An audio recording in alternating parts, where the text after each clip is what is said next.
Olá, queridos amigos, queridas amigas, que o Senhor vos abençoe e que o Senhor Deus vos guarde, que a face do Senhor Jesus possa resplandecer em cada um de vocês, dando-lhes a paz e que todos tenham um feliz dia. Vamos estudar a lição e hoje, quinta-feira, 2 de novembro, a lição 5, ela tem como título Eis-me aqui, envia-me a mim. E a lição de hoje está baseada no livro de Isaías, no capítulo 6, do versículos 1 até 8. E a lição desta semana fala sobre a história do profeta Jonas, que ele recebeu um convite de Deus para pregar aos habitantes da cidade de Nínive, que ele pudesse levar ao arrependimento aquele povo ímpio. E a história de Jonas ela é realmente incrível, onde Deus salvou aquele povo, mesmo através de um frágil testemunho de Jonas, e até pobre realmente, em decorrência das atitudes desse jovem chamado Jonas. Mas é um lembrete para todos nós que o nosso papel na pregação do Evangelho é meramente um canal onde Deus nos utiliza de nós como uma ferramenta, porque o único que pode convencer e converter o coração é o próprio Deus. E ele faz convite a todos nós todos os dias, e desde a história do mundo ele tem convidado muitas pessoas para proclamarem o evangelho da verdade e levar pessoas à salvação. E um deles que nós podemos mencionar na lição de hoje chama-se Isaías, que assim como Jonas, né, ele teve uma visão e recebeu um chamado para que ele pudesse levar e pregar o arrependimento ao povo. E esse convite de Isaías é feito também para todos nós, a todos os cristãos, para que possam proclamar o evangelho pelo mundo e para que a gente possa alertar de que haverá um juízo divino e que esse juízo se aproxima. E assim Deus está à procura de servos, servas, né, voluntários que queiram fazer a vontade e o querer de Deus, que deseja fazer a sua obra de Deus aqui na terra. E o Senhor conta com todos nós para que nós possamos realmente aceitar esse convite e proclamar a verdade, a palavra da salvação, promover essa salvação eterna. E Isaías, quando ele recebeu esse convite, ele era ainda jovem, ele tinha apenas 25 anos, que ele até disse para Deus, embora ele havia aceitado o convite, ele disse para Deus que ele tinha lábios impuros, né? E que ele não tinha condições realmente de proclamar o evangelho. Mas Deus abençoou demasiadamente a Isaías, que ele foi transformado pelo poder de Deus e ele fez um grande trabalho para o Senhor. E ele foi purificado e ele até disse, quando ele aceitou o convite: eis-me aqui, envia-me a mim. Está lá em Isaías capítulo 6. E a história de Jonas nos encoraja a refletirmos sobre a nossa própria relação com Deus e o nosso compromisso de nós sempre fazermos a vontade e o querer de Deus. As desculpas que nós damos por não ir proclamar o Evangelho e dizer que nós não temos dons, ou talvez não temos talentos, ou talvez não sabemos preparar sermões, que não sabemos falar em público, né? E falharmos, né, ao realizar a obra que Deus nos pede, isto não nos isenta da responsabilidade, porque nós responderemos no juízo final se nós realmente não ouvirmos ao Senhor. Se nós escolhemos em não fazer as pregações, nós estamos negligenciando almas pelas quais Cristo morreu na cruz do Calvário. E a responsabilidade dada por Deus estarão registradas nos livros dos céus como servos infiéis. Jonas recebeu uma pesada responsabilidade para pregar aos violentos ninivitas, né? Contudo, aquele que enviou Jonas, ele estava pronto e apto para sustentar seu servo e garantir o sucesso desta pregação. Assim como ele está pronto para garantir toda e qualquer pregação que nós fazemos em seu nome. Se o profeta tivesse obedecido sem questionar e ir confiante e seguro nas mãos daquele que o enviou, teria sido poupado de muitas experiências amargas que aconteceram em sua vida, que ele teve que enfrentar, e se ele aceitasse realmente de imediato, ele seria muito abençoado pelo grandioso Deus. E vejam, Deus salvou os ninivitas em que Jonas achava impossível acontecer. E apesar de seu testemunho ser simples, fraco e sem muita vontade, muitas pessoas foram alcançadas através da proclamação do Evangelho por Jonas. E isso tem um alerta para todos nós de que o nosso papel como cristãos e missionários é ser uma ferramenta apenas, um canal que Deus usa para convencer, né, e converter pessoas pecadoras. Nessa história incrível de Jonas, nós observamos um erro fatal sobre a salvação. Onde nós vemos aqui que Deus não rejeita a nenhum dos pecadores. Ele não rejeita alcançar o mais vil pecador. E o que nós vemos aqui nessa história é que Jonas recebeu a incumbência, né, de pregar o evangelho para aquele povo, e simplesmente depois de ele ter se arrependido, né, quando ele estava no ventre de um grande peixe, quando ele refletiu e resolveu realmente pregar o evangelho. O problema é que Jonas perdeu muito tempo com isto, né, até ele resolver pregar o evangelho. Porque a graça ela é estendida para todas as pessoas. E por trás de tudo isto, possui realmente um poder de um Deus. E assim nós não podemos ser orgulhosos, né, e nem temer a nada, porque Deus sempre estará conosco, nos ajudando nessa mensagem. Porque Jonas, ele imaginava que apenas Israel seria salvo pela graça. Jonas queria que Deus recompensasse apenas Israel com compaixão e não acreditava que os demais tinham pecados graves que pudessem ser perdoados como os ninivitas.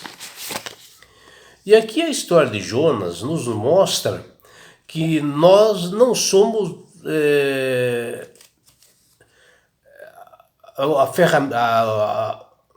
não é através das nossas palavras, né, que nós vamos converter pessoas.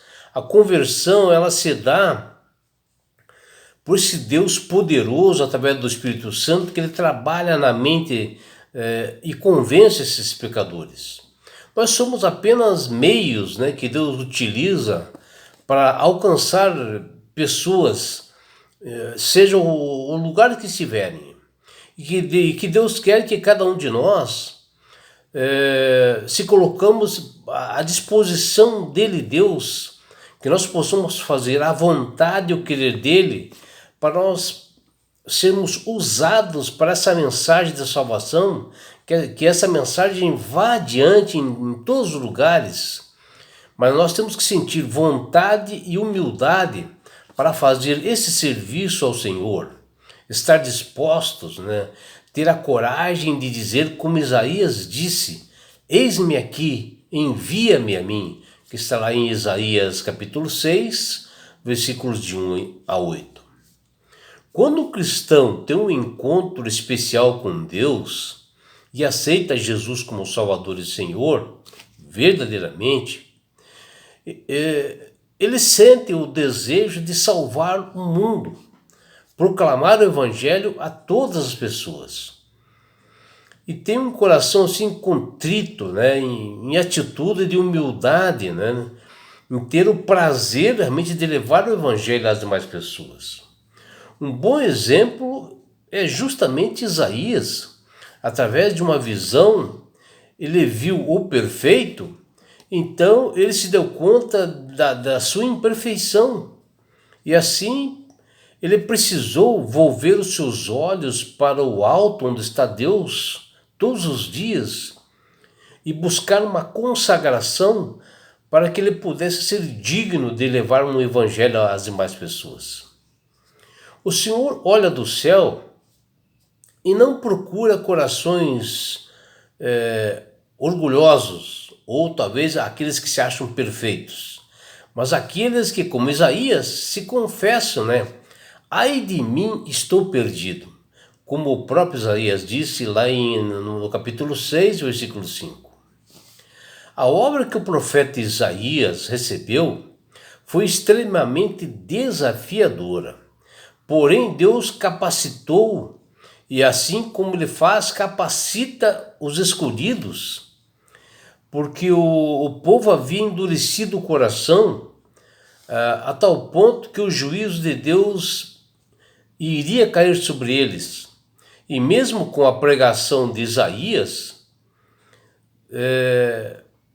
Deus tinha o desejo de salvar todas as pessoas. Isaías, apesar de suas imperfeições, de talvez de não saber falar, como ele mesmo disse, Deus fez esse convite para ele para transformar a sua vida, modificar, capacitar a ele para que ele pudesse pregar o Evangelho. O chamado de Deus para nós proclamarmos o Evangelho está aí para todos. Esse convite é feito para todas as pessoas. E Deus procura voluntários, né, para que todos façam parte e que ajudem realmente a levar o Evangelho a esse mundo ímpio e pecador que nós nos encontramos, né? E Deus faz justamente isto porque Ele é um Deus amoroso e misericordioso, Criador do universo, e quer salvar a todas as pessoas, e nos utiliza como ferramenta para nós mostrarmos a verdade, sermos a luz de um mundo que está na escuridão espiritual. Deus não quer saber se você é competente ou não. Deus quer saber se você tem vontade e disponibilidade para fazer o seu serviço. Devemos responder a esse convite do Criador do Universo e se deixar submeter sob a sua liderança. Que Ele possa realmente trabalhar na nossa mente. E assim nós temos que treinar os nossos ouvidos, né, para ouvir a sua voz, para nós ouvirmos a voz do Espírito Santo, para mostrar os caminhos e como nós devemos proclamar o Evangelho. E escolher sermos obedientes a tudo o que Ele nos determina para todos nós. A história de Jonas revela um amor indescritível de um Deus por pessoas pecadoras, né, que não merecem a salvação. E são justamente pessoas que estão na escuridão do mundo, onde o amor de Deus não é sentido onde essas pessoas não ouvem a voz do Senhor. Assim como Ele, Deus, teve compaixão e misericórdia da cidade de Nínive, né? Ele também tem piedade para milhares de pessoas que se encontram nas cidades nos dias de hoje. E Ele deseja que essas pessoas conheçam o seu amor. Deus continua desejando a salvação para todos, como fala lá em 1 Timóteo capítulo 2, versículo 4. Assim como Ele deu 40 dias para os ninivitas se arrependerem, Ele ainda dá tempo para o arrependimento das pessoas nos dias de hoje. Talvez os edifícios, né, da cidade de hoje, esses lugares barulhentos que se encontram, né, som alto, né, prédios que estão fixados no lugar de florestas, de árvores, e às vezes até de flores, né? Esse barulho ensurdecedor que nós temos hoje, que é diariamente, né? Isto aí está tornando dificuldade para as pessoas ouvirem a palavra de Deus. Mas Ele, Deus, conta com cada um dos cristãos, com cada um de nós, que nós possamos ir pessoalmente a cada lar e levar a mensagem da salvação e dizer que o juízo está próximo. Deus precisa de pessoas, né, e mensageiros que estejam dispostos com vontade de levar a esperança a este mundo caído pelo pecado. E é por isso, meu amigo, minha amiga, que Deus tem falado com todas as pessoas através do Espírito Santo, para que aceitem a Jesus como Salvador e Senhor. Porque quando você aceita de coração, com sinceridade, a Jesus como Salvador e Senhor, você passa a ser uma pessoa assim sábia, uma pessoa que sabe manusear bem as Sagradas Escrituras. Você passa a ter entendimento, você começa a enxergar a necessidade de levar este evangelho para a salvação de outras pessoas no mundo. É seu vizinho, é seus familiares, é na sua cidade, em outros lugares. E assim Deus virá capacitá-lo a levar esse evangelho, né? Às vezes você pode achar e estar inseguro disso, mas você encontrará segurança em Cristo. E não é só isso, meu amigo, minha amiga. Quando você aceita Jesus como Salvador e Senhor, você ganha de Deus esse presente que chama-se salvação. E com isto, Jesus vai levar-te para as mansões celestiais. Um lugar onde não haverá mais morte, não haverá mais dores, não haverá mais aflições. E sabe por que Deus quer fazer isto com você, minha amiga? Com você, meu amigo? Porque Jesus te ama. Abraços do seu amigo João Carlos Amorim.